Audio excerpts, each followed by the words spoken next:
बच्चों आज हम सीख रहे हैं एक्सरसाइज 12.1 अध्याय 12 पृष्ठीय क्षेत्रफल और आयतन का प्रश्न संख्या 7। देखिए बहुत ही इंपॉर्टेंट क्वेश्चन है, मोस्ट इंपॉर्टेंट क्वेश्चन। ठीक, क्वेश्चन क्या कह रहा है देखिए, कोई तंबू एक बेलन के आकार का है। एक तंबू है जो बेलन के आकार का है जिस पर एक शंकु अध्यारोपित है। देखिए जैसे कि यहां पर चित्र में बना रखा है मैंने, तो इस प्रकार का तंबू है। तो यह चित्र आपको खुद बनाना होगा, यह किताब प्रश्न का हिस्सा नहीं है, यह आपको खुद बनाना है। देखो क्या कह रहा है, बेलन के आकार का है जिस पर एक शंकु अध्यारोपित है, यानी कि बेलन के ऊपर शंकु अध्यारोपित है। जो इसका मतलब यह होता है बच्चों, अध्यारोपित है का मतलब ठीक इसके ऊपर है, और वो भी कैसे है, जो बेलन के आधार का व्यास होगा, ये देखिए, या इसको बोल सकते हैं हम बेलन के आधार का व्यास, वही क्या होगा, शंकु के आधार का भी व्यास होगा। ठीक है, बात समझ में आ गई बात। यदि बेलनाकार भाग की ऊंचाई और व्यास क्रमशः 2.1 मीटर, तो बेलनाकार भाग की ऊंचाई कितनी है, देखो सबसे पहले ये चीजें यहां पर भरनी पड़ती हैं हमको, ताकि हम क्वेश्चन को समझ पाएं बढ़िया ढंग से। तो यह 2.1 मीटर और इसका व्यास है 4 मीटर। तो ये यहां पर लिख लेता हूं, ये जो व्यास है इसकी जो लंबाई है, ठीक है, ये कितनी है, 4 मीटर। तथा शंकु की तिर्यक ऊंचाई 2.8 मीटर है। तो शंकु की तिर्यक ऊंचाई इसको बोलते हैं तिरछी ऊंचाई को, ठीक है। तो L बराबर 2.8 मीटर है। तो इस तंबू को बनाने में प्रयुक्त कैनवस का क्षेत्रफल ज्ञात कीजिए। कैनवस क्या होता है बच्चों, कपड़ा होता है।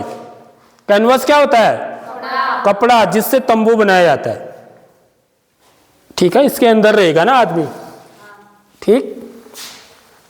साथ ही ₹500 प्रति मीटर स्क्वायर की दर से इसमें प्रयुक्त कैनवस की लागत भी निकालनी है। आपको रेट दे रखा है, रेट क्या है, ₹500 प्रति मीटर स्क्वायर, यानी कि 1 मीटर स्क्वायर पर कितना खर्चा आता है, 500 रुपया खर्चा आता है। 1 मीटर स्क्वायर तंबू बनाने में 500 रुपये का खर्चा आ रहा है, तो कोई कठिन बात नहीं है। आप क्या करेंगे, इसका क्षेत्रफल निकालेंगे, जितना क्षेत्रफल आएगा उसको किससे गुणा कर देंगे, 500 से, क्योंकि 1 मीटर स्क्वायर की लागत 500 रुपया है। तो 2 मीटर स्क्वायर की लागत कितनी हो जाएगी, 2 गुणा 500। 3 मीटर स्क्वायर यदि इसका क्षेत्रफल आता है तो कितनी लागत हो जाएगी, 3 गुणा 500। ठीक है। अब भले जितना भी आए वो हम निकाल के देखेंगे। तो ये तंबू किस टाइप का है बच्चों, जरा सा मैं आपको मॉडल दिखा दूं। तो ये मेरा बेलनाकार भाग है, ठीक है, इसके ऊपर शंकु जो है अध्यारोपित है। देखिए ऐसे, देखिए ऐसे है तंबू, ठीक है। इसमें जो है नीचे कह रहा है, ध्यान दीजिए कि तंबू के आधार को कैनवस से नहीं ढका जाता है। नीचे जो है ये आधार है तंबू को, इसको आधार बोलते हैं। इसमें जो है कैनवस नहीं लगाया गया है, ठीक है, कपड़ा नहीं लगाया गया, क्योंकि इसमें भी कपड़ा लग जाएगा तो फिर आदमी अंदर कैसे जाएगा, ठीक है, इसलिए ये क्या होगा, खुला होगा। तो अब ये जो आपको आकृति दिख रही है बच्चों, इसका क्षेत्रफल कैसे पता लगाएंगे हम, बताइए। यही समझने का है। सबसे पहले तो क्या करेंगे आप, देखो जरा सा आपको क्या क्या दिख रहा है इसमें। बेलनाकार तंबू का वक्रपृष्ठीय क्षेत्रफल धन शंकु का वक्रपृष्ठीय क्षेत्रफल, ठीक है। हमें क्या दिख रहा है, वक्रपृष्ठीय क्षेत्रफल दिख रहा है। देखो यानी कि जो तंबू कैनवस माने जो कितना कपड़ा लगेगा जितना इसका क्षेत्रफल होगा। भाई मैंने इसमें क्या कराया है, पट्टे से बनाया है, इसमें फिर चार्ट चिपकाया है। कितना चार्ट चिपकाया होगा इसमें, जितना इसका क्या होगा, वक्रपृष्ठीय क्षेत्रफल होगा, ठीक है। ऐसे ही इसमें भी जितना इसका वक्रपृष्ठीय, क्योंकि यह वाला भाग तो क्या हो जा रहा है, ढक जा रहा है, यह वाला भाग तो बंद हो जा रहा है, जहां से हम संपूर्ण पृष्ठीय क्षेत्रफल निकालते हैं।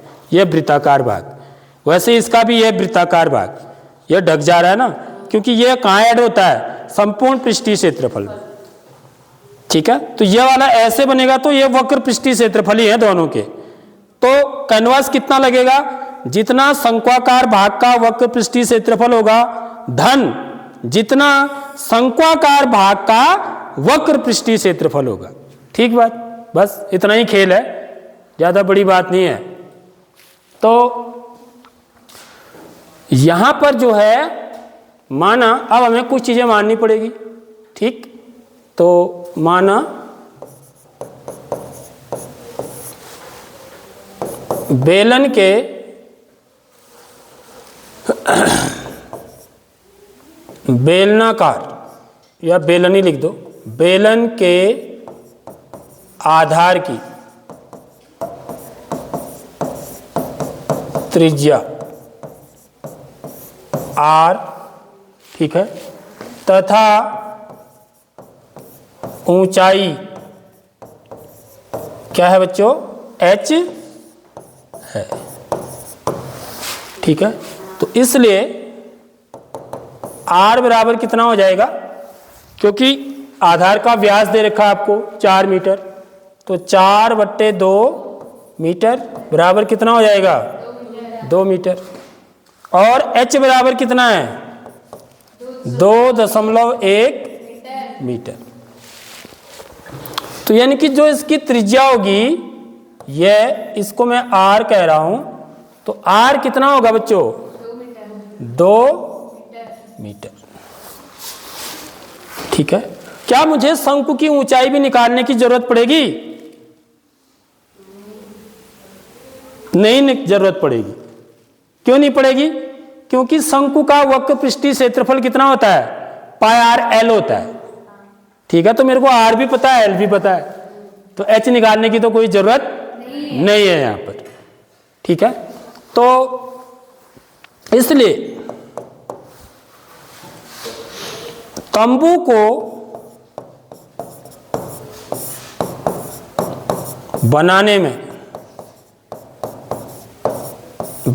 में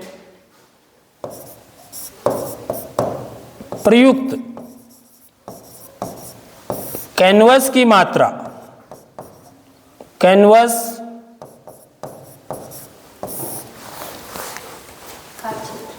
का क्षेत्रफल लिखे हैं, कैनवस का क्षेत्रफल बराबर क्या होगा, बेलन का या बेलनाकार लिख सकते हैं आप, बेलनाकार भाग का वक्र पृष्ठीय क्षेत्रफल, वक्र पृष्ठीय क्षेत्रफल धन शंक्वाकार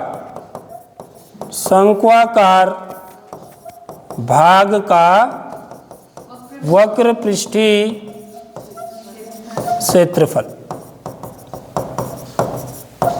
ठीक है, तो बेलनाकार भाग का वक्र पृष्ठीय क्षेत्रफल कितना होगा, 2πrh, पहले सूत्र लिख देते हैं, 2πrh धन इसका कितना होगा, πr।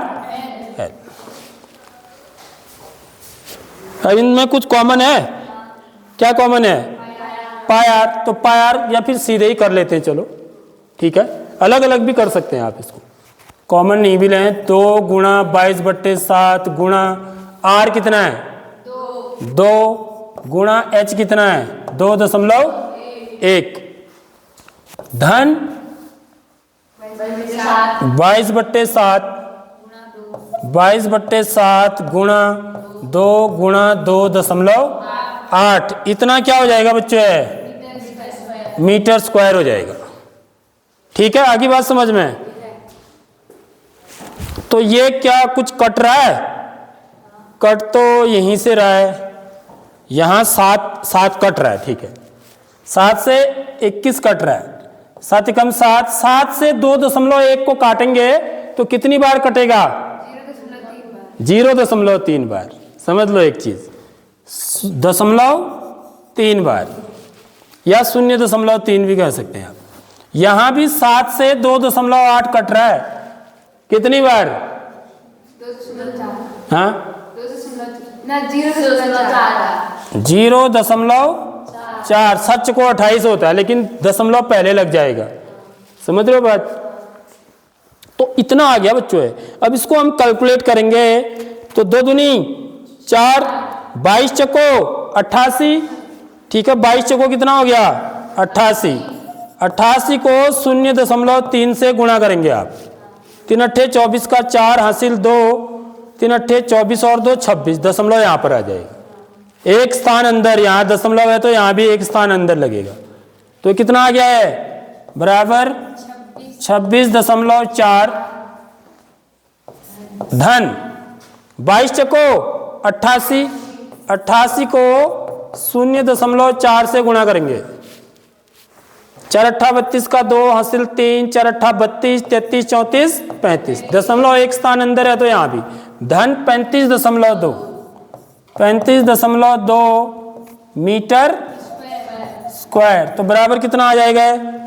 4 में 2 जोड़ा 6 दशमलव 6 5 11 का 1 हासिल 1, 3 2 5 और 1 6, 61.6 मीटर स्क्वायर। आगे बात समझ में?